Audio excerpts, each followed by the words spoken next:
captions convert even better. Who is this class for? This class is for you if you're always wondering why your captions fail. Your captions don't work as they are supposed to work. This is for you if you're looking for how you're going to create captions that are going to make your audience stop scrolling. Maybe you want to run ads, you need to write something good for your ad copy, and you're wondering how come people are not stopping even when they read what I'm writing. This is the class for you. So at least by the end of this class, you should know exactly how to write captions that engage, captions that hook, and captions that sell. You should be able to know. You'll be able to turn any caption into a mini conversion tool in 5 minutes or less. And of course, you'll be able to walk away with a simple framework that you can implement again and again to get the same results. So welcome again to class. This is Fix It with Oma. For those that are just joining us for the very first time, Fix It with Oma is an office hour session that we have 3 p.m. West African time every Wednesday. So feel free to tune in by the same time. You're going to be able to catch us live. Of course, come ready, come expectant, come with your questions. We'll be happy to get them. And I will be answering as many as I can. The ones I can answer on the live, I'm going to answer it on the replay. Just drop it in the comments in the replay. Okay? Now, you may have been this person that you spend 30 minutes, 1 hour, 2 hours writing a 100-word caption or 150-word caption only to post it, and then you hear crickets. Most captions fail not because your writing is bad, not because your storytelling is bad, but because they don't connect. So even if you don't walk away with anything from this live, walk away with this. For your writing to get you the results that you're looking for, your audience needs to be able to connect with your writing. So when you're busy copying templates, copying trends, it's not enough to give you the results that you're looking for. Okay? When you are trying to get engagement from your captions, we are looking at a combination of structure plus psychology, and then you infuse your personality into it. So this is why it is so important. Hello for those joining us. So your caption is not just words. It's your pitch, it's your personality, it's the promise that these people are getting from reading whatever it is that you're giving them. Now, I have a couple of reasons outlined here on my notes why captions are going to fail you. Good afternoon, hi. So I have a couple of reasons why your captions will fail you, and I'm going to be walking us through the reasons within the next few minutes. As you already know, we just spend a few minutes on this live and then we're out. We're in and out. We don't waste time. So the first reason is you don't have a hook.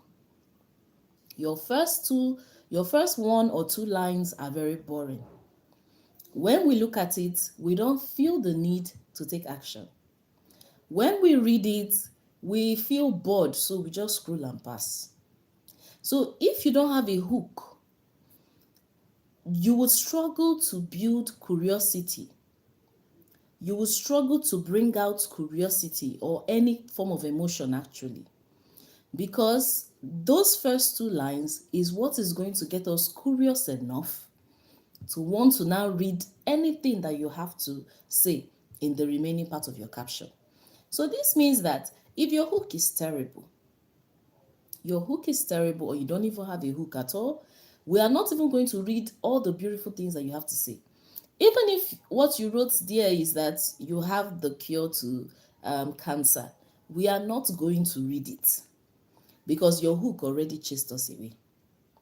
So you see how important your hook is. Okay? You see how. So your hook is so important. All right? So if you've ever scrolled past, hello.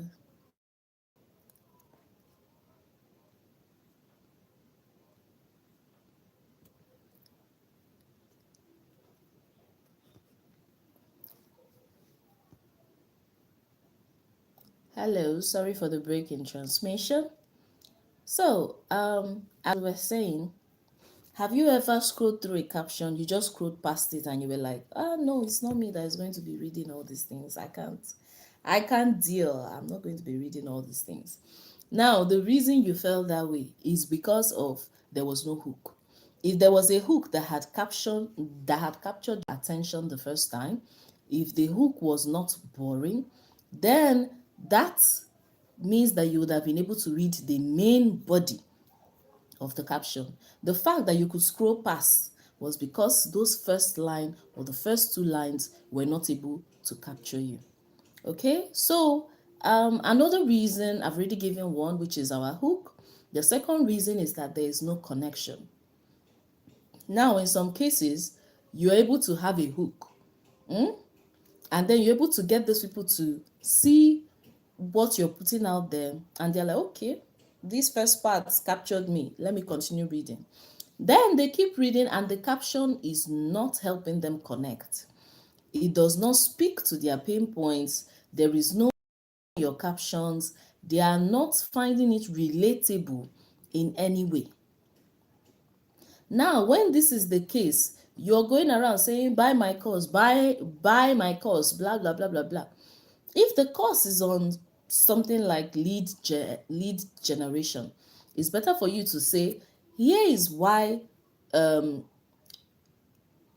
fact that you're struggling to get leads is not your fault. Hey, are you struggling to get leads? Look, it's not your fault, and I'll tell you why. This is you trying to, help them establish a connection so that they will be able to say, oh, this is me, oh, I'm struggling to get leads. If you go and put in the first line, buy my course on lead generation, then you would ask yourself how many people are going to answer you. So that's the second reason. The third reason is no action. If you've attended a lot of my lives, you know how much I talk about call to actions. Because anytime you say you are doing something, you wrote a caption, you wrote an email, you recorded a video, anything at all that you want to do, and there is no call to action, you just wasted your time. If your captions are beautiful, there is storytelling, there is a hook, we have read it, we love it, but you did not guide us to do anything, then it means you just wasted your time.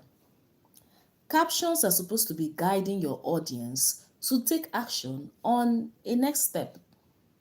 There must be a next step.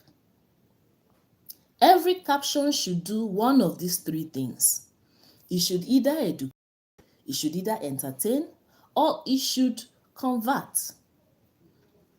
So the call to action that you're going to now use is going to depend on which of these things your caption is doing or your content is doing.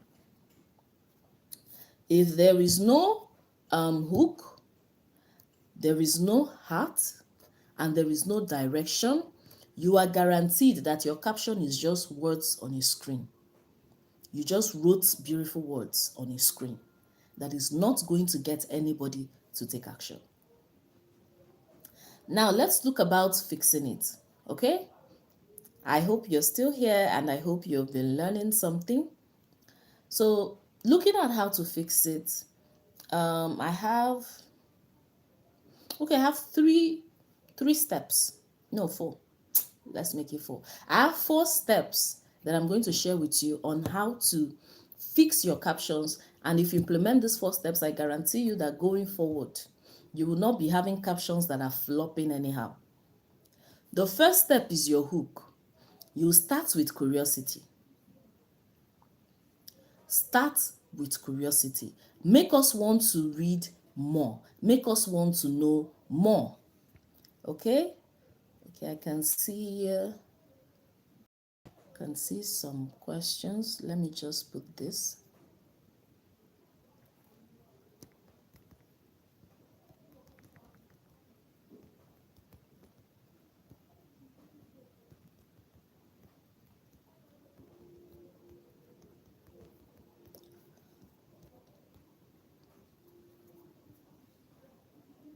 Okay.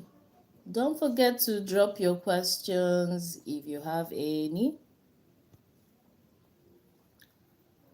Okay, so don't forget to drop your questions if you have any. Let's go ahead. So, as we've already said, you start with curiosity. Another way to start is with scatter the place. Make people say, did she say that? Another way to also start is with the problem. Have you been struggling to lose weight? That's the problem.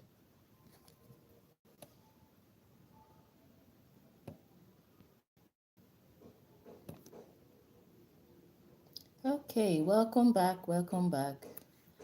We got some glitches in our connection, but we're back now. So as we've already established, the thing for you to fix is the hook. And you start with curiosity, you start with the problem, you start with conflict, something that is going to get them to say, what? And want to read more. So you can tell them something like, stop scrolling if you're tired of wasting money. Nobody that makes their money and works hard for their money will not stop at that. Another way is you tell them, look, I made this mistake, so you don't have to. Of course, you're going to put the mistake so that we are particular about the people that we're trying to serve. But just giving you examples of some things you can do or say to get this people to stop. The step 2 is that you're going to connect. You speak directly to the audience's or desire. You can share a mini story, give them a scenario, ask some questions, answer some questions if you want. And then you're also going to give value. That's going to be our step 3. You're giving insights, you're giving tips. There must be takeaway, there must be walking away with at the end of the day. Remember that if you hook these people in and then don't give value, what you just did is what we call clickbait. And that's the fastest way to lose trust of your audience. What's clickbait? You tell people, get this, let me use this bracelet, get this bracelet free if you visit my link in bio. And then we visit your link in bio, we tap on the link only for us to now see something about this cup. Only for us to see something about this cup. Buy this cup at 50,000 naira. What you just did is that you clickbaited us. And a lot of people are not going to find it funny, and they are never going to want to take action on anything that you say again. So make sure that you're giving value. Make sure that that value is actionable, they can walk away with it. So that is one of the things that you should keep in mind. Don't hook without the value part of it. Some people go and put out really great hooks, only for by the time you're reading through, you're confused. And you're asking yourself, this is not related to what this person said at the beginning. They are kind of talking off. This means that the hook did not connect with the value. So make sure that you have your hook, yes, it connects, and that you're giving value. And then the 4th step, of course, there's a call to action, a very clear call to action, and one call to action per caption. Yes. Now, you can use that call to action 2-3 times in your caption, depending on the length of your caption. But let there be one call to action. What I mean by this is, don't in one come to DM. In one caption, ask them to comment. In one caption, ask them to click the link in your bio. In one caption, ask them to save post. In one caption, ask them to share. And in one caption, still ask them to tag a friend in the comments. They are going to struggle to take even one of those actions. So what you're supposed to do is you give them one clear action. Let it be clear. Okay? So if you want them to DM, you ask them to DM. Even if you're repeating that call to action in the caption, it is the same DM or saying. Okay? So make sure that you implement all 4 of these in each of your captions, and you're going to definitely see results. So before I leave you to go about the rest of your day, we're going to be talking about quick hacks to save time. Some quick hacks that are going to help you save time. One of them that I love is for my CTAs. I use this especially for our X. We have a swipe file containing different hooks, different CTAs that really worked in the past. Because sometimes it can help juggle your brain whenever you're looking at what CTA you're going to use or what hook you're going to start with. It helps if you have a swipe file that can juggle your brain and give you ideas. Now, the second one is you can recycle your captions. Yes, I have captions that were once emails. I have captions that were once articles. I have captions that are now videos. I wrote captions on them and then later went ahead to record videos on them. Then, if you notice that your caption is going to be very long, please make sure that you break them into paragraphs and use bullet points where necessary to help in readability. If your captions are not readable, it defeats the purpose of everything that you're writing in that place. And use your emojis strategically. Emphasis on the strategically. Don't use your emojis like you are a 5-year-old that is still learning to crawl. Use your emojis like somebody that has direction. Use it strategically because they can help direct our eyes when we are reading. You can even use emojis as your bullet points, but don't use emojis and litter them all over your captions that for every 3